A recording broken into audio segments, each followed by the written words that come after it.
Hey, PreSales Collective, it's your host, James Kaikis. And today we have something totally different for you. We have an episode called the Summer Reading List.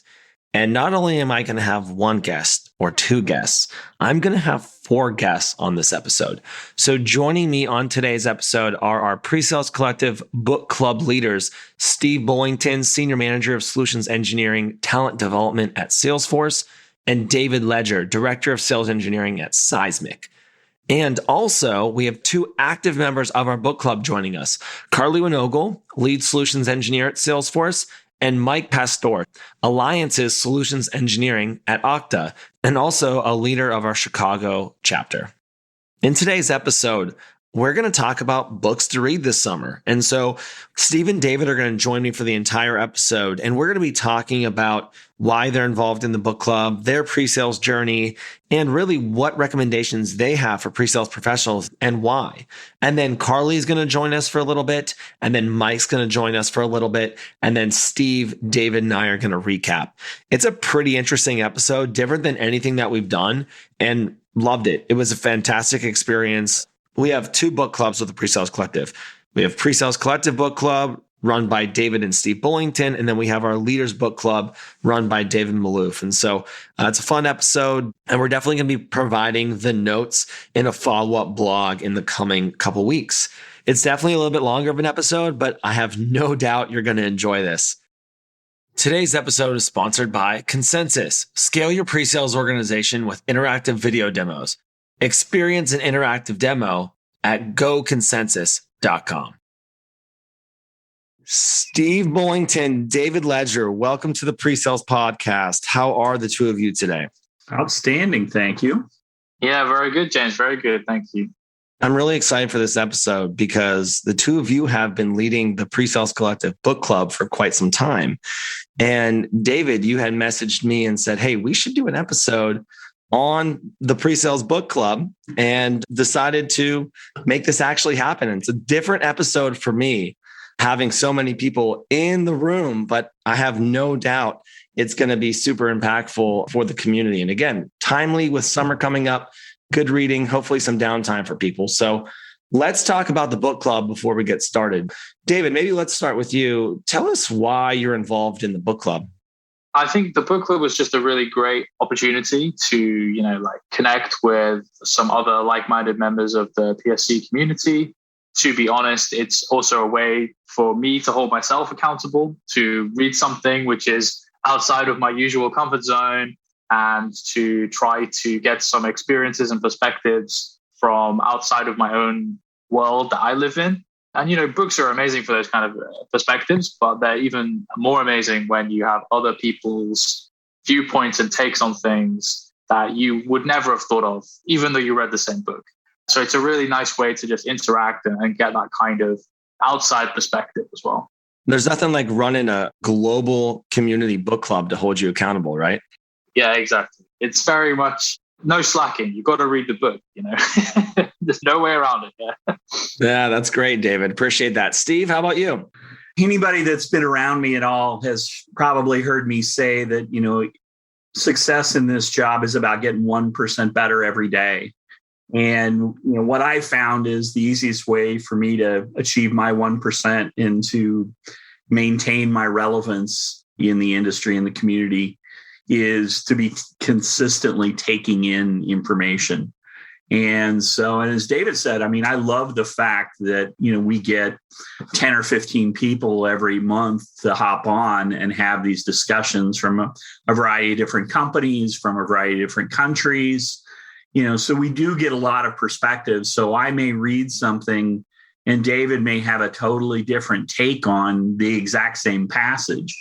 And it's because he's coming at it from a very different lens than I'm looking at it. So it's just been a great experience. And, now we've got a lot of participants who are coming back on a monthly basis. So we're literally making friends around the world, which is really cool. Yeah, that's great. I appreciate that, Steve. I got to ask, where did the 1% better come from?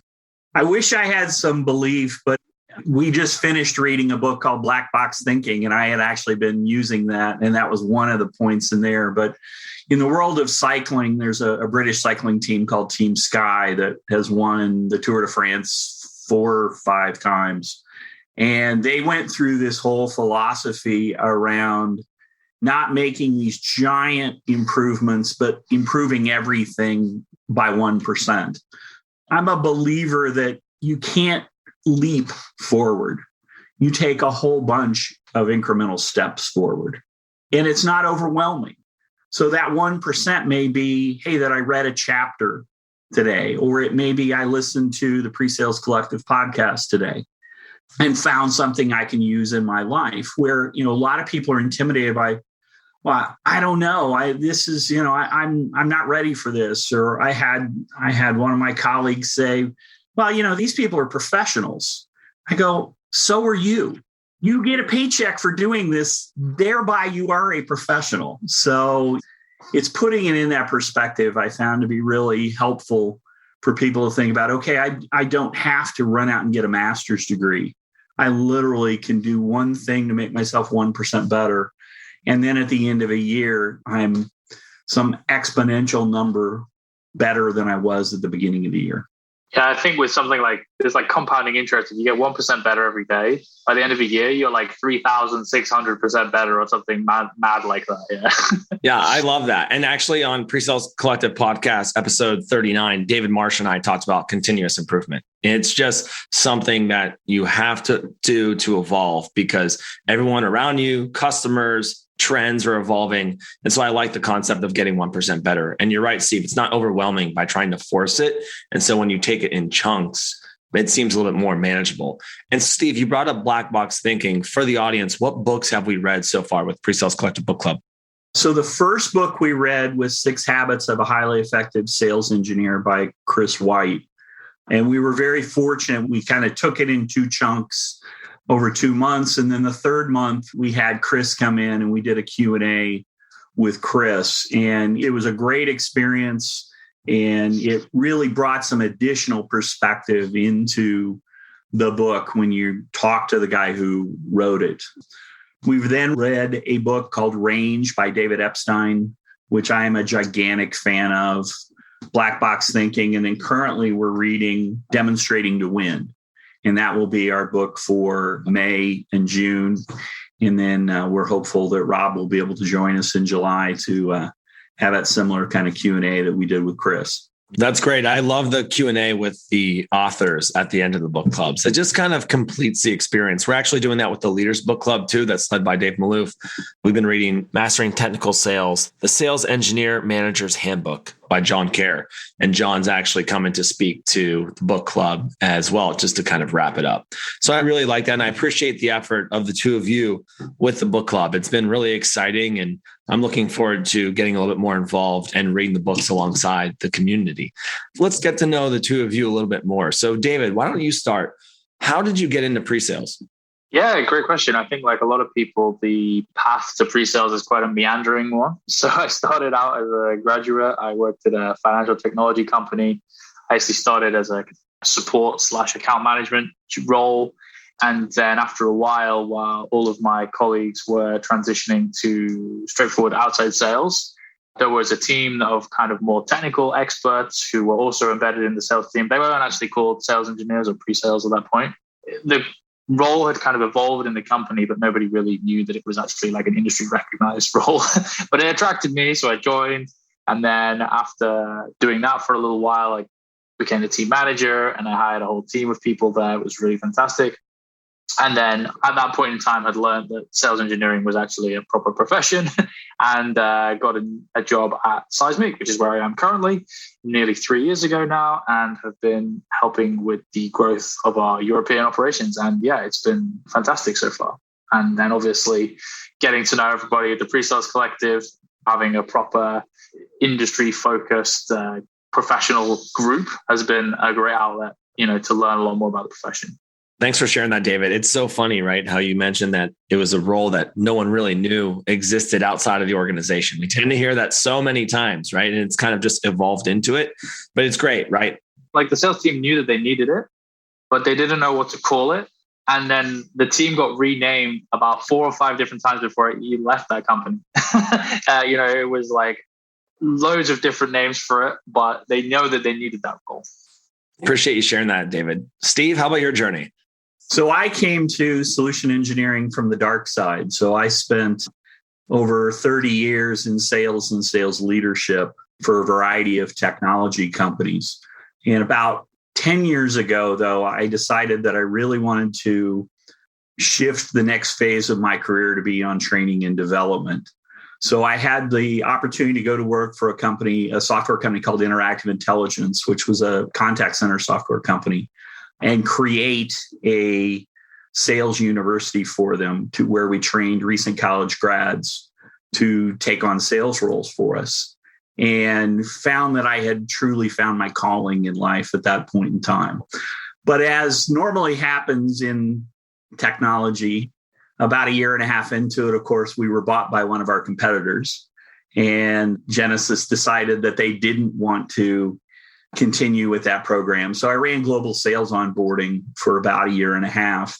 And 3 years ago, had the opportunity to come to Salesforce to go back to work with recent college grads. So I help run a program called the Scout Academy, where we have trained 179 solution engineers, customer success managers, business value engineers that are now out in the Salesforce ecosystem making things happen.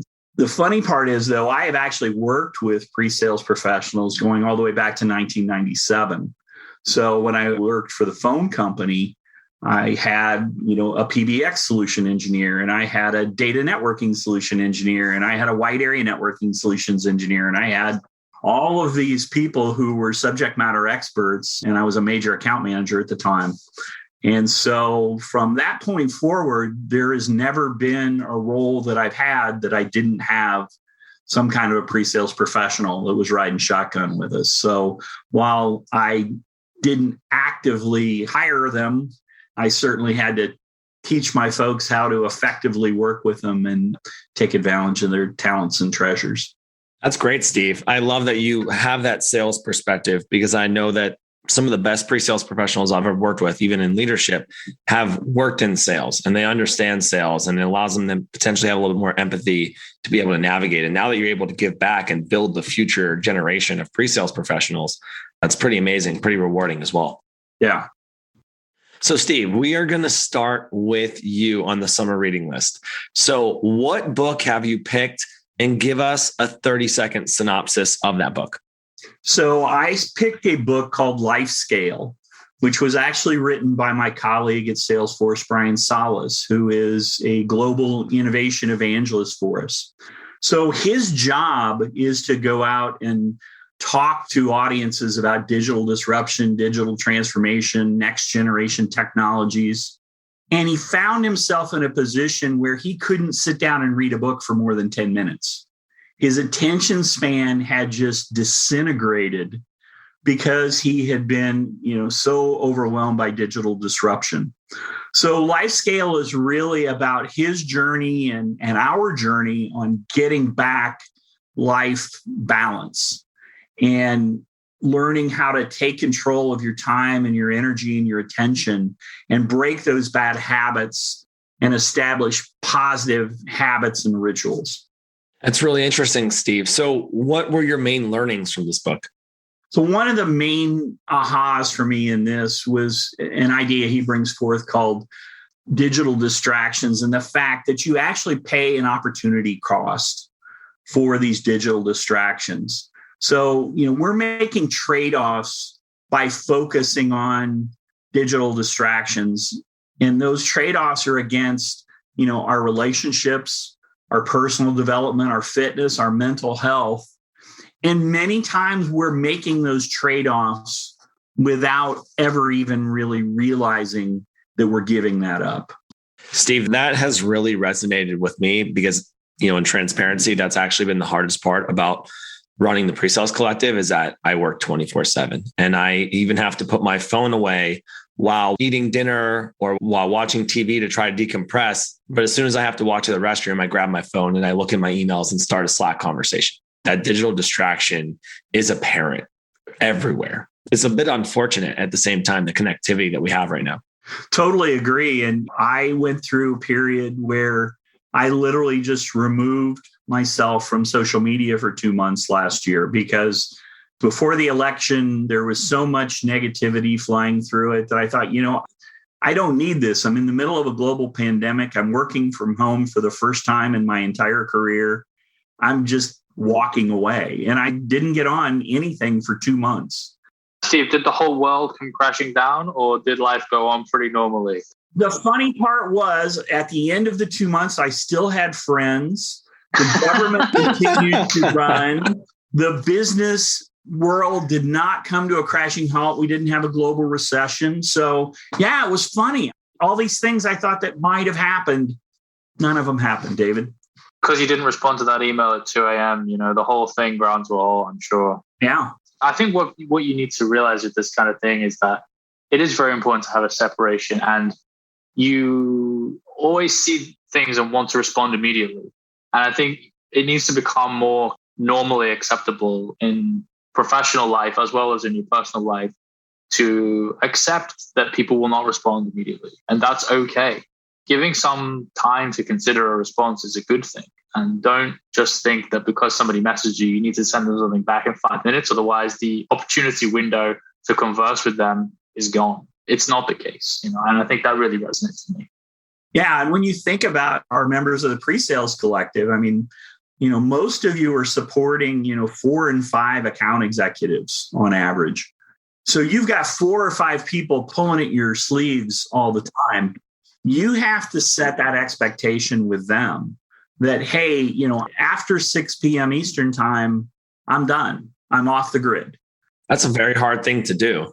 It is. But again, it's about being purposeful and setting that expectation. So I literally chew people out if they contact me when they're on vacation. I'm like, I'm not going to answer the question if you're on vacation. Because let's face it, I don't know about you guys, but I'm not saving lives here. So there is nothing that can't be dealt with outside of my presence. And it's setting those expectations with if you're a solutions engineer, with your account executives, with your manager, even with your customers. I know some SEs that, they only serve 1 or 2 customers. Hey, I'm going on vacation. I'm going to be totally off the grid. Just want you to know, here's your contact. And, I'll circle back up with you when I get back. And 99 out of 100 people are going to be totally accepting of that philosophy. And quite frankly, the one who's not, you don't want as a customer anyways. Ain't that the truth? Steve, I really like that. So in one sentence, why should pre-sales professionals listen to LifeScale? We've all got to find this balance. I think many people I know have struggled with it as we've moved home and then as we move to the post-pandemic world. So now is the time to build those new rituals and habits that you can carry forth into the post-pandemic world. So LifeScale by Brian Solis. All right, David, what book have you picked, and give us a synopsis on it? So I've picked Range, which is by David Epstein. And it's actually a book that we read in the PSC Book Club a little earlier this year. The synopsis of the book is basically that the theory of how to succeed in any field is to develop broad interests and skills while everybody around you is rushing to specialize and be a specialist. And so the idea is that whatever field you're from, you should gain a big breadth of experiences. You should take detours. You should experiment. You should juggle lots of interests. In other words, you should develop range, is what David Epstein is trying to say. Very interesting. So, what were your main learnings, David? I think the main learnings from this book really start in the very first chapter, where he puts a juxtaposition of 2 really famous sports. And we start off by talking about Tiger Woods. And Tiger Woods is kind of the classic archetype of another theory from another book, which is Outliers by Malcolm Gladwell. And what Gladwell says is that in order to become a real expert in your field, you need to do 10,000 hours of deliberate practice in order to become an expert. And Tiger Woods is kind of the archetype of this idea, because apparently at 7 months old, he was holding a putter, and at 3 months old, he could chip in from 30 yards. And then, he becomes PGA, the world number one by the time he's like 21 or whatever. And so he's kind of the archetype of that idea. But what Epstein says is that that's actually not the norm. That's the exception to the rule. And he goes on to compare Tiger Woods with another very famous sports person who grew up in Switzerland and tried all kinds of different sports. Was handball, football, cycling, running, rowing, you name it. He tried absolutely everything. And only in his late teens did he specialize in the sport that he excels at, which is tennis. And obviously this person is Roger Federer. And so Epstein says that you don't need to specialize so early. And in fact, it's a disadvantage to specialize so early on in your career. And the main learning of the book is that by taking on this sampling period where you try lots of different things, you try lots of different experiences, in the long run, that will actually help you excel and succeed in whatever field you choose. Yeah, very well put, David. What's so interesting is the first chapter was my biggest learning because I'm a Malcolm Gladwell fan, and the 10,000 hours with outliers. And so that first chapter was like hey, everything you've learned is potentially incorrect. And it has made me reframe how I approach the situation. So I like that you talked about that. And what's so interesting, slightly off topic, is I have a master's degree in sports sciences, and I did a lot of sport management classes in college and grad school. And one of the things that we talked about were how parents were taking their kids and putting them in one sport because they felt like that was the best way to get a scholarship. And that used to happen in 11th and 12th grade, and then was moving down to 8th, 9th, and even was starting as early as 5th and 6th grade. And so I really like that he talked about this in range, because I think it changes the perspective that becoming a little bit more well-rounded will ideally make you a little bit better at your job. And so maybe the interesting transition is, David, for you, why do you think range applies to pre-sales professionals? Well, I think it applies to pre-sales professionals in the way that lots of people come to pre-sales from a very varied background. There are people who join Steve's amazing program and become pre-sales people right out of college, but a lot of people come to it from various different disciplines, from sales itself, from customer success, they come at it from product, they come at it from engineering. And so what the applicability to pre-sales is that those experiences you've had in the other areas you've worked are not wasted. They're actually really valuable. And that's something that you need to really realize. I think the whole 10,000 hours thing is a very nice, easy narrative. And you should think, well, in order to be really amazing at pre-sales, I need to have 10,000 hours under my belt, to know everything. But the truth is that you don't. And actually, those varied experiences are going to be really good when you bring them to the table during your time in pre-sales. Yeah, I like that, David. Steve, you kind of shook your head on that. Did that resonate with you as well for pre-sales professionals? Yeah, I think, I made a comment earlier about one of my colleagues who said that, well, she's not a professional. She's actually preparing for the demo competition. And, 4 months into her pre-sales career, and was talking about how she's competing against professionals. And I think, there's just different levels of that professionalism. But if you're being paid to do this and you are focused on your own growth and development, then, you are a professional. You may not have the breadth that your peers that have 10 years experience have, but you bring value to the game. And the thing that I love about this book is I'm a believer in breadth. And I think particularly in the pre-sales role, yes, we have to understand our product and all that, but most of us are out working with a wide variety of companies. So I've got to be able to have a whole bunch of different conversations within industries, within roles. And that means I've got to have personal breadth that I can go in. Because if I can only go in and have one conversation, I'm never going to be successful as a pre-sales professional. So I've got to be able to change that conversation every time I am in front of somebody new in some business that's new. Yeah, and there's a whole chapter in the book which is called the outsider advantage. And I think this is such an interesting idea for pre-sales, is that any listeners who are new to pre-sales, don't think that you have a disadvantage because you have a lack of experience. Actually, sometimes it's good to have somebody who's really fresh in the role look at a problem that a 10-year veteran might have looked at for a long time, because you're going to bring a new perspective that other people haven't necessarily thought of, because you have your own unique set of experiences coming into it. And that outsider advantage is really an interesting concept for pre-sales. Yeah, that's a really good point, David. So in one sentence, why should pre-sales professionals read this book? So I'm going to go for a quote from the book to try and explain why you should read the book. And there's a quote in the book, which is that when he's talking about musicians, says that a jazz musician is a creative artist, but a classical musician is a recreative artist.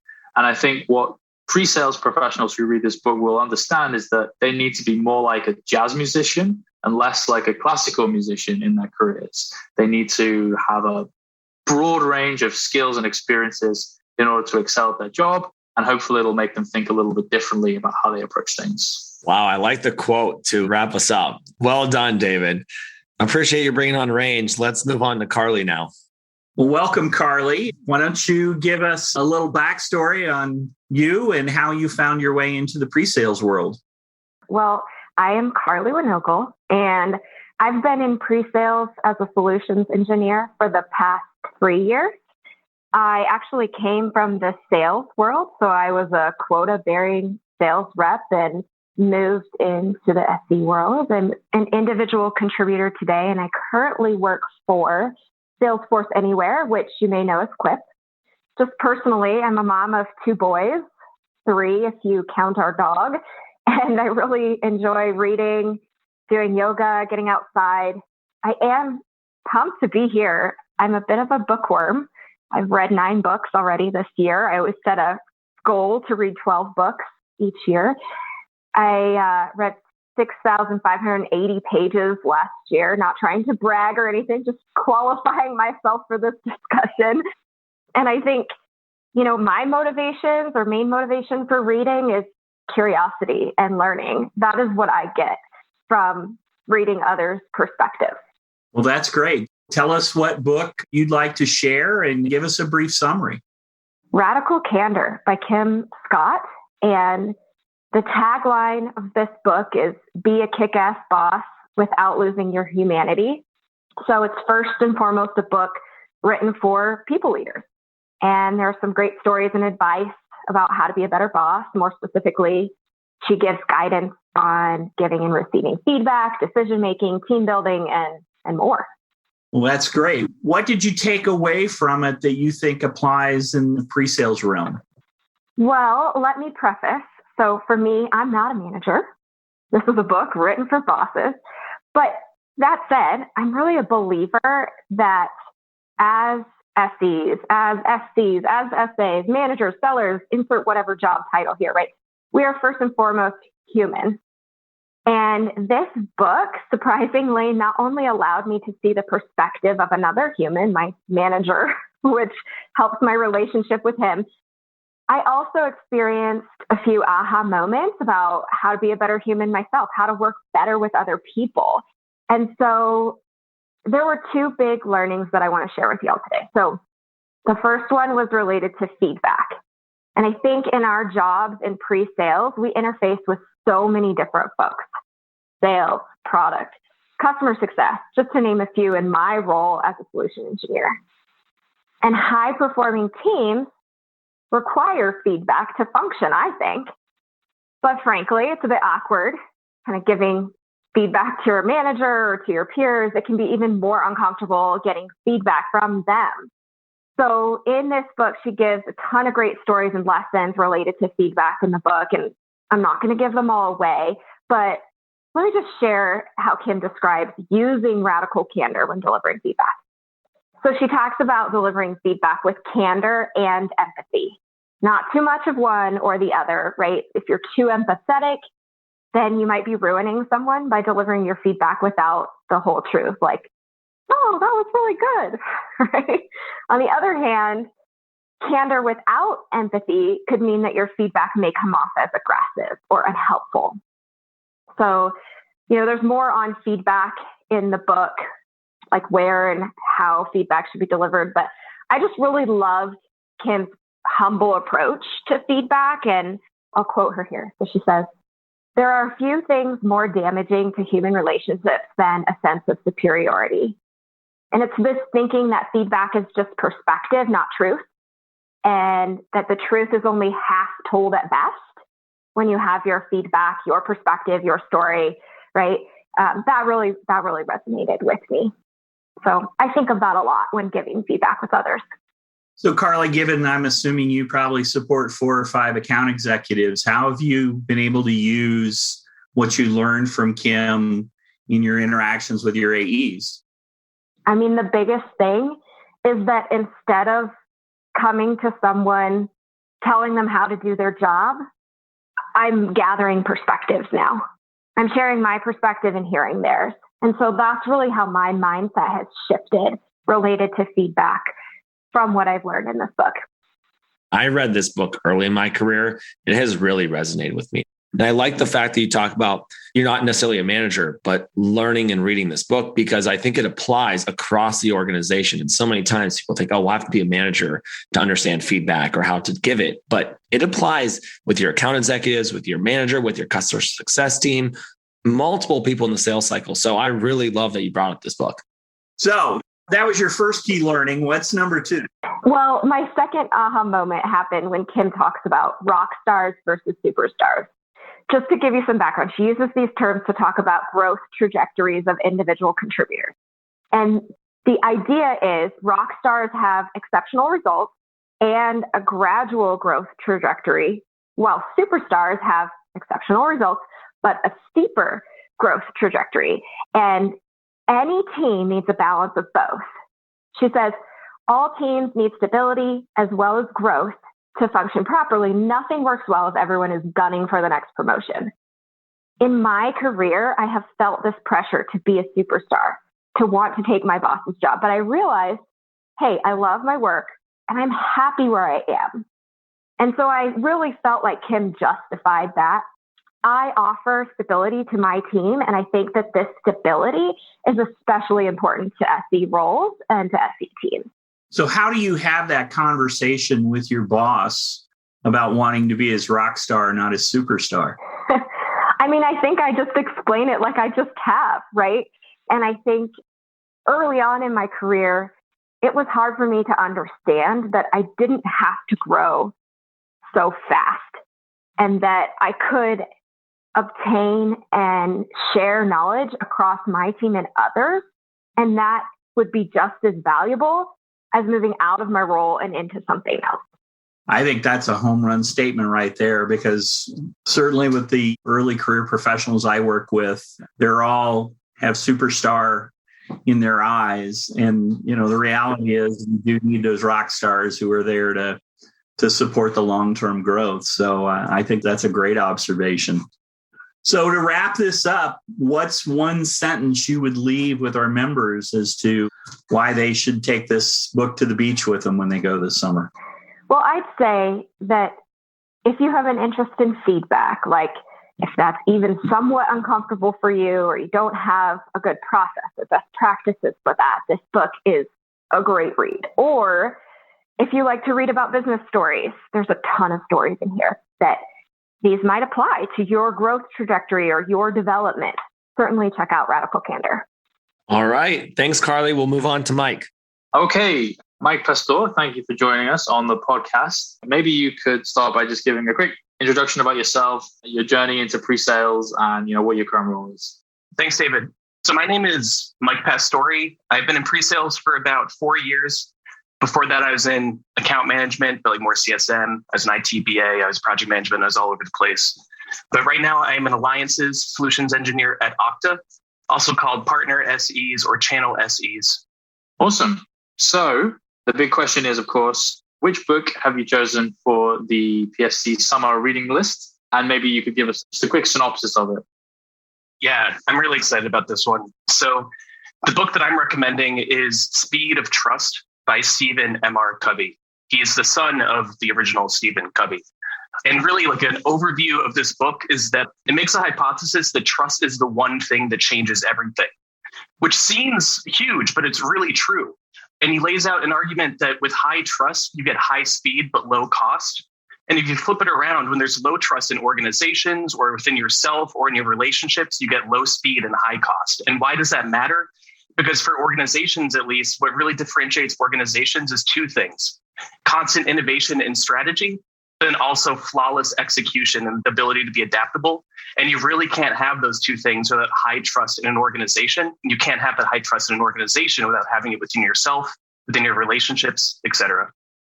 Wow, awesome. That sounds like a really powerful idea. Very powerful idea. So what would you say then are kind of your main learnings from the book, other than obviously what you just outlined? Yeah, I mean, you can probably tell because I'm just like the shotgun blasting this. There's a lot in this book to benefit from. Right. Well, the first one is that trust can be rebuilt. I think going into this, I really thought once I lose trust with a person or with a customer, there's no going back. And that's wrong. Trust is something you can rebuild. And the way to do it, by the way, is to focus on results really fast, is to make commitments and then keep those commitments and just keep making commitments. And while you're doing it, to explain your intentions. So that was really elucidating for me. And also just overall that for trust, there are really 4 cores of trust that go into like the buckets of character and also competence. And you need both of those to build trust within yourself, with other people. You can't just be highly competent and have low character. That's kind of where evil villains come up, like the really skilled ones that no one trusts. Not going to happen. But the flip side is true too. With high character, if you're really lovable but low competence, like people aren't going to ask you to do brain surgery on someone because you're really great at telling jokes, but not that good at brain surgery. I think it's very interesting, the idea of the intersection of high competency and high character. And that's what builds trust. That sounds like a really very interesting concept. So how do you think that concept applies to pre-sales? And why would somebody in pre-sales need to kind of learn that lesson?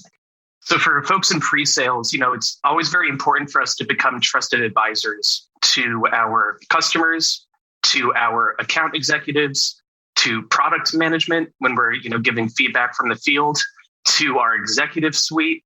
If you can't tell, it's really important that we build up these trusted relationships with all these different people. And so this book is really a playbook for how to just start building trust. And it's very actionable too, because it argues that you can behave your way into trust. There are these 13 behaviors that they outline in the book, stuff like, making commitments that I mentioned, clarifying expectations, listening first, 13 behaviors that you can follow to behave your way into trust. So for pre-sales, being a trusted advisor, that's very important. And because pragmatically, when you build up these trusting relationships with customers, especially, it makes selling much easier. You get win stories, you get customer referrals, speeds up the sales cycle. When a customer trusts you, your product and your services, and they tell a prospect, hey, I trust these guys, much easier to sell. So that's why it's in the best interest for pre-sales to focus on trust. Absolutely. Yeah. I love the idea that obviously everybody always says pre-sales should be the trusted advisor, but I think often it is paid a little bit of maybe lip service. We want you to be a trusted advisor, but like, how do you become a trusted advisor exactly? It's always a very difficult and rocky road. So it's very interesting to hear that this book has a real actionable model in order to achieve that.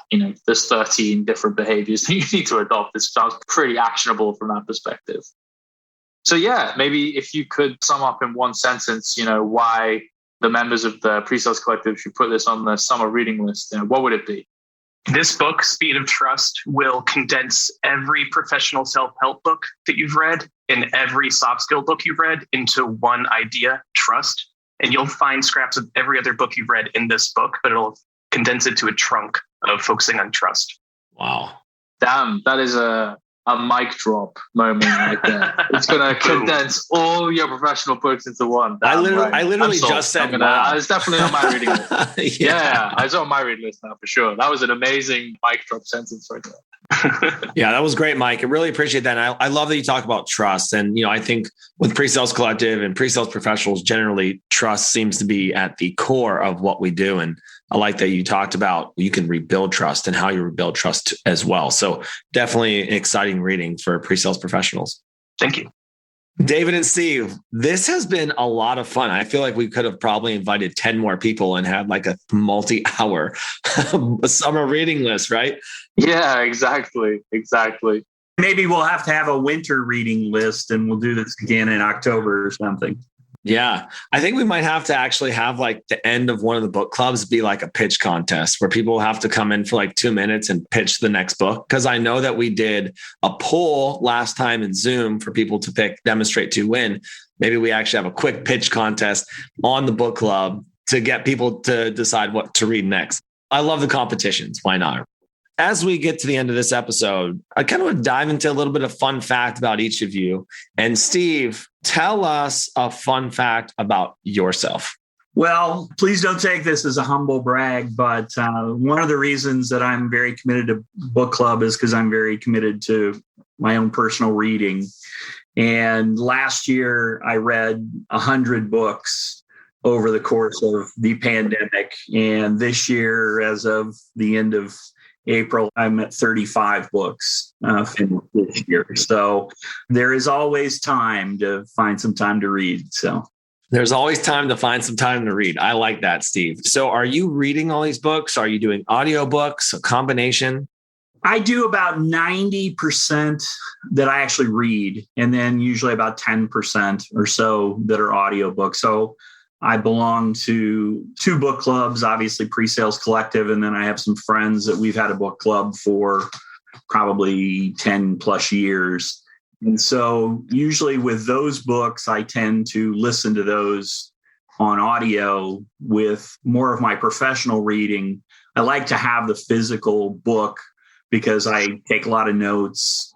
That's great, Steve. So can you give our listeners maybe a piece of advice on how you find the time to read? Because there's so many people say, hey, I want to read books, including myself. I have a goal to read 12 a year. I used to hit it. Last year didn't hit it. So give us some advice on how we get to be able to read more.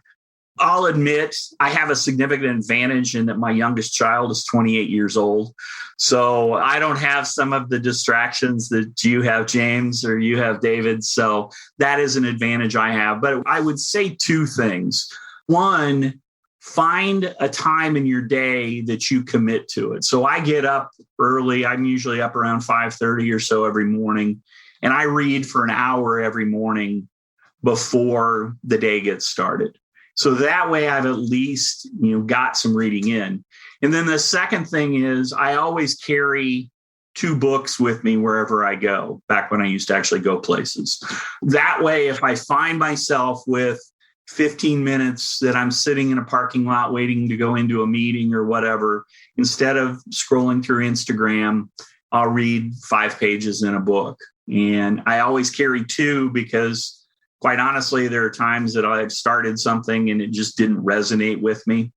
So that way I've got something else to fall back to. So those are my 2 best practices I can recommend, is find that, even if it's just 30 minutes before the kids get up. You'd be amazed how many books you can read in a year if you just commit 30 minutes a day. Great advice. Very actionable as well. 100 books. I hope I can get to that point in my life. That's pretty impressive. David, what kind of fun fact do you have you could share? Well, I guess on a reading note, I think this might shock you, but I'm actually kind of the opposite to Stephen, that I'm not actually a very voracious reader at all.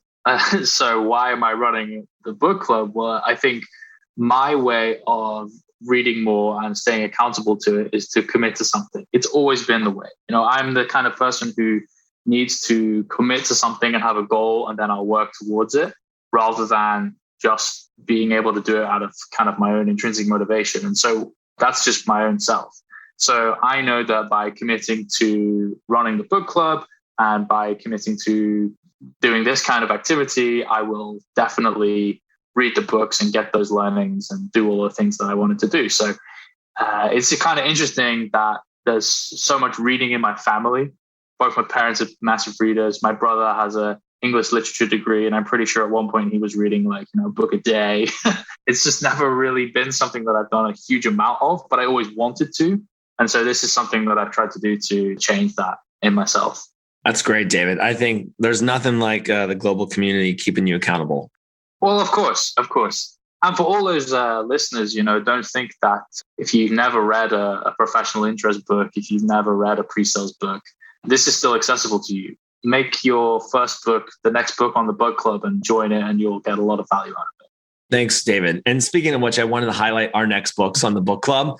So PreSales Collective Book Club will be Demonstrating to Win by Robert Reefstall, who is the founder of 2Win or Demo 2Win.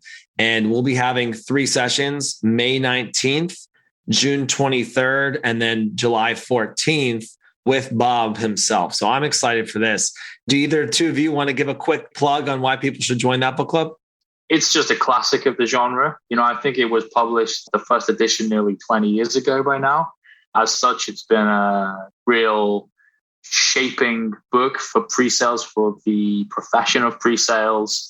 And I think it's going to be very interesting to see what kind of lessons were applicable 20 years ago that are still applicable today, and what things may have changed over that time. So I think reading that kind of book is going to be a super interesting exercise, not just for the basic knowledge that it'll give you, but also to see that historical trend of where the profession of pre-sales has gone. And I'm a believer that, you've got to be reminded of the best practices. We all get into our own habits that we fall into. And so going back to these classic books, and it has been updated. He re-released it and updated it about 3 years ago. So it is very relevant to today. And like I said, even if you've been doing this for 10 or 20 years, you'll get reminded of something that you used to do that you probably got away from doing. Steve, David, thank you both so much for your time today. And thank you both so much for everything you do for the PreSales Collective and the book club. It's been great getting to know the two of you and working alongside you. We're really appreciative of your time, energy, and your effort. Thanks, James. Thank you, James. Thank you for the platform. And thank you to all the members for joining in. Absolutely. Talk to you guys later. Have a good one. All right, PreSales Collective. That was a very different experience. I wasn't sure necessarily how the episode was going to go with people coming in and out, but it really, really came together very well. I mean, that's what we do. We're pre-sales professionals. The recommended list is an incredible grouping of books. So Steve recommended LifeScale by Brian Solis. David recommended Range by David Epstein. Carly recommended Radical Candor by Kim Scott. And Mike recommended Speed of Trust by Stephen Covey. Those are some pretty incredible books. And in this recap, I would love to talk about why you should read each of those books. But what I'm actually going to be doing is, as I lightly mentioned in the beginning, is we're going to be coming out with a blog article in the coming weeks highlighting some of the takeaways and suggested readings. So I really hope you enjoyed today's episode. If you want more of these, just ping me and let me know how much you like this episode and if you'd like to see it again, because this was really fun. At the end of the day, being able to bring multiple different individuals into the podcast and give actionable advice to the community is really what the PreSales Collective platform is all about. So if you're interested in joining our book club, luma.com, you can go to our events page, lu.ma/PSC, and you can find the book club. Again, we'll be reading Demonstrating 2Win over the months of May, June, and July. All right, PreSales Collective, I hope you enjoyed today's episode, and we will see you next week.